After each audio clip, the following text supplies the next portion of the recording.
Hello बच्चों, कैसे हैं आप? उम्मीद करते हैं कि अच्छे होंगे। तो आज की वीडियो में हम लोग पढ़ेंगे क्लास 10 साइंस का चैप्टर 5, जो कि जैप प्रोग्राम है। उसका कुछ नोट्स और क्वेश्चन आंसर कंप्लीट करेंगे। तो चलिए बिना देखिए भी स्टार्ट करेंगे। देखेंगे क्वेश्चन नंबर 1 क्या है।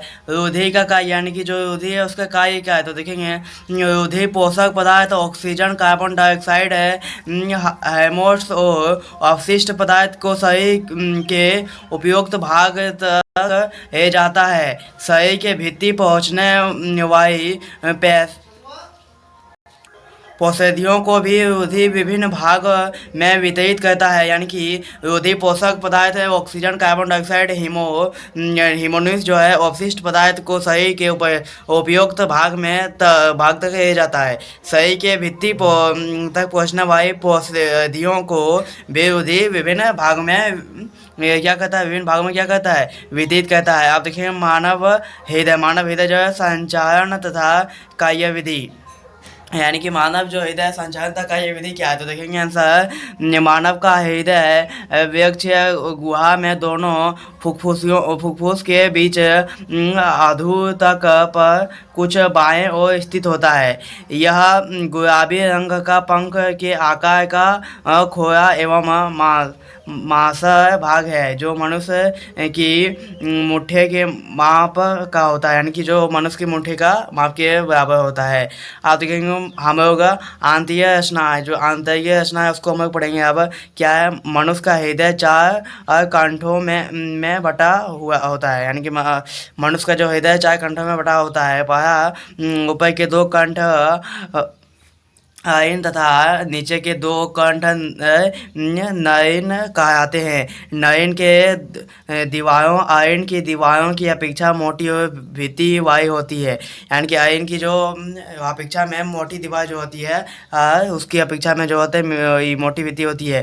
प्रत्येक आयन अपनी ओर के नियर में आयन नियर क्षुद्र द्वारा खुलती है। इन क्षुद्र में कपट पाए जाते हैं। क्षुद्र में जो कपट पाए जाते हैं, बाएं आयन तथा बाएं नयन के बीच दिवाई कपट, दाएं आयन तथा दाएं नयन के बीच तिवाई कपट होती है। आप देखेंगे हम यह विधि देखते हैं।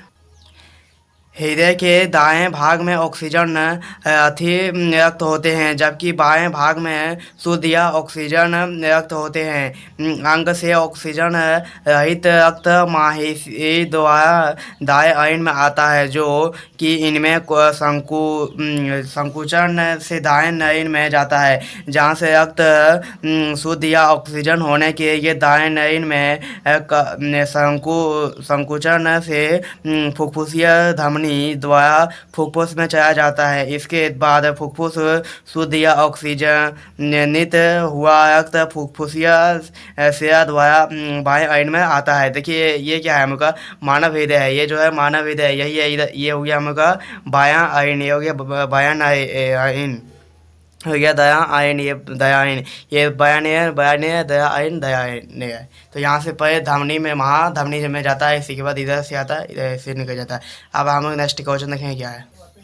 इसमें संकोच से यह बाएं नय में चला जाता है। बाएं नय में संकोच से शुद्ध रक्त महाधमनी द्वारा अंगों को चला जाता है। इस प्रकार अंगों में जाने से पहले रक्त 2 बार हृदय में आता है। इसलिए हमें दोहा परिसंचरण कहते हैं। इसलिए हमें क्या करते हैं, दोहा परिसंचरण कहते हैं। आप हम लोग पढ़ेंगे रुधिर वाहिनियाँ पढ़ेंगे हम लोग धमनियाँ वे वाहिनियाँ जो रुधिर को हृदय से शरीर के विभिन्न अंग तक ले जाती है, धमनियाँ कहलाती है। इसकी दीवार मोटी वे रचया होती है। इसकी जो दीवार है वो मोटी होती है, वो रचया भी होती है, क्योंकि इनमें रुधिर बहुत दाब से बहता है। इनमें जो रुधिर होती है बहुत दाब से बहता है। इनमें समस्या शुद्ध या ऑक्सीजन रुधिर प्रभावित होती है। इनमें ऑक्सीजन रुधिर प्रभावित होती है। फुफ्फुस धमनी में अशुद्ध या ऑक्सीजन रहित रक्त प्रवाहित होती है। हम लोग देखेंगे शिराएं, जो शिरा है उसको हम लोग पढ़ेंगे। ये रुधिर को शरीर के विभिन्न भागों में एकत्रित करके हृदय में आती है। ये जो शरीर के विभिन्न भागों में एकत्रित करके हृदय में आती है, शरीर कहलाती है। क्या कहती है, शरीर कहलाती है। इसकी दीवार पतली एवं इसकी दीवार पतली एवं पिचकने वाली होती है। इसकी दीवार जो है पतली हो भी होती है और पिचकने वाली भी होती है। शरीर की गुहा चौड़ी होती है क्योंकि इनमें रुधिर का दाब कम होता है। गुहा जो होता है उसमें क्या होता है, रुधिर का दाब क्या होता है, कम होता है। इनमें समस्या अशुद्धि या ऑक्सीजन रहित रुधिर प्रवाहित होते हैं। फुफ्फुसिया शिरा में शुद्ध या ऑक्सीजन रक्त प्रवाहित होते हैं। तो ये हम लोग समझ गए हैं शिरा। हम समझेंगे कोशिकाएं। कोशिकाएं क्या है, सबसे पतली वाहिका जो धमनी और शिरा को जोड़ने का कार्य करती है। सबसे जो पतली वाहिका और धमनी और शिरा को क्या करती है, जोड़ने का काम करती है। आप देखिए धमनी एवं शिरा में अंतर, जो धमनी है वो शिरा में क्या अंतर है, तो देखते हैं। सबसे पहले हम लोग 2 कॉलम बनाए, एक कॉलम में देखेंगे धमनी, एक कॉलम में शिरा। तो धमनी में देखते हैं हृदय से अंग तक रक्त को पहुंचाती है। हृदय जो है वहाँ से रक्त को पहुंचाती है, अंग से रक्त तक पहुंचाती है। आप देखते हैं शिरा में अंग से हृदय तक रक्त को पहुंचाती है। अब इसमें देखेंगे इनमें रक्त दाब अधिक होता है, इनमें रक्त दाब कम होता है। इनकी दीवार मोटी तथा रचयी होती है, इनकी दीवार कम मोटी तथा कम रचयी होती है। इनमें वाचित नहीं पाए जाते हैं, इनमें वाचित पाए जाते हैं। मतलब इसका जो उल्टा है इसे आप देखते हैं रुधिर दाब। रुधिर दाब क्या है, रुधिर वाहिका की भित्ति के विरोध जो दाब रखता है, और वाहिका की भित्ति के विरोध में जो दाब रखता है इसे रक्तदाब कहते हैं। इसे क्या कहते हैं, रक्तदाब कहते हैं।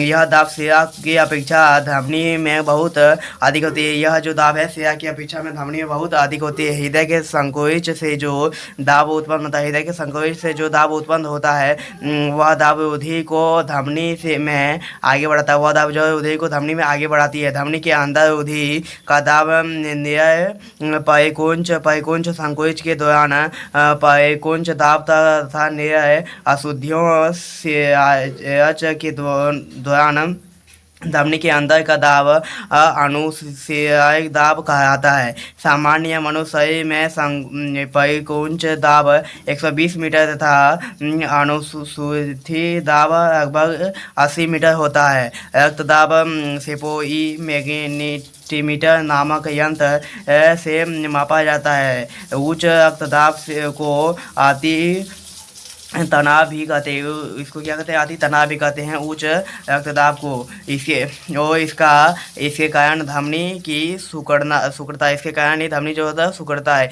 इससे रक्त प्रवाहित में प्रतिरोध बढ़ जाता है। इसके रक्त प्रवाहित से प्रतिरोध बढ़ जाता है। इससे धमनी फट सकती है। इससे जो है धमनी क्या होती है, फट सकती है तथा आंतरिक रक्त स्वर्ण हो सकता है, आंतरिक रक्त स्वर्ण हो सकता है। अब हम लोग पढ़ेंगे हीमोग्लोबिन। हीमोग्लोबिन क्या है, तो देखते हैं। हीमोग्लोबिन लाल अंग का रंजक है। हीमोग्लोबिन जो है लाल अंग का रंजक है जो रुधिर में उपस्थित होते हैं। ये रुधिर में उपस्थित रहती है। कम से ऑक्सीजन और कार्बन डाइऑक्साइड की परिवहन प्रभावित हो सकता है। यह वह पदार्थ जैसे रुधिर की कणियों का रंग लाल होता है, हीमोग्लोबिन कहा जाता है। हीमोग्लोबिन समझ गया। हम लास्ट क्वेश्चन देखते हैं हम लोग। हमारे शरीर में हीमोग्लोबिन की कमी के क्या परिणाम हो सकते हैं, हमें मतलब हमारे शरीर में हीमोग्लोबिन के कमी से क्या कार्य मतलब परिणाम स्वरूप हो सकता है, क्या कमी हो सकता है उसके कारण। तो ये देखेंगे आंसर। हीमोग्लोबिन लाल रंग का रंजक। हीमोग्लोबिन जो लाल रंग का रंजक है, जो रुधिर में उपस्थित होते हैं, जो रुधिर में उपस्थित होते हैं, इसकी कमी से ऑक्सीजन और कार्बन डाइऑक्साइड की परिवहन प्रवाहित होती हैं। इसकी उपस्थिति से कार्बन डाइऑक्साइड प्रवाहित होते हैं। हीमोग्लोबिन फेफड़े से ऑक्सीजन प्रवाहित कर इस सारे शरीर में पहुंचाते हैं। इसे सारे शरीर में पहुंचाते हैं। यदि हीमोग्लोबिन की मात्रा कम हो जाने से तो शरीर के विभिन्न भाग में ऑक्सीजन की आवश्यकता भी कम हो जाएगी। हीमोग्लोबिन कम होने से ऑक्सीजन भी कम हो सकती है शरीर में। इसके परिणाम स्वरूप भोजन की ऑक्सीजन पूर्ण रूप से नहीं पहुंच सकते, यानी कि इसके कारण ऑक्सीजन पूर्ण रूप से नहीं पहुंच सकते तथा ऊर्जा का उत्पाद कम होगा इसके शरीर कमजोरी बढ़ेगी। इससे शरीर कमजोरी बढ़ेगी। हीमोग्लोबिन की कमी की परिस्थिति को रक्त आयपता के नाम से भी जानते हैं। इसे रक्त आयपता के नाम से भी जानते हैं। इसी के साथ में का पार्ट 7 होता है कंप्लीट। अगर आप चैनल पर नए हैं तो चैनल को सब्सक्राइब कीजिएगा। अगर कोई दिक्कत हो तो कमेंट बॉक्स में जरूर बताइएगा। अब मिलते हैं नेक्स्ट वीडियो में, तब तक जय हिंद जय भारत, वंदे मातरम। Thanks for watching.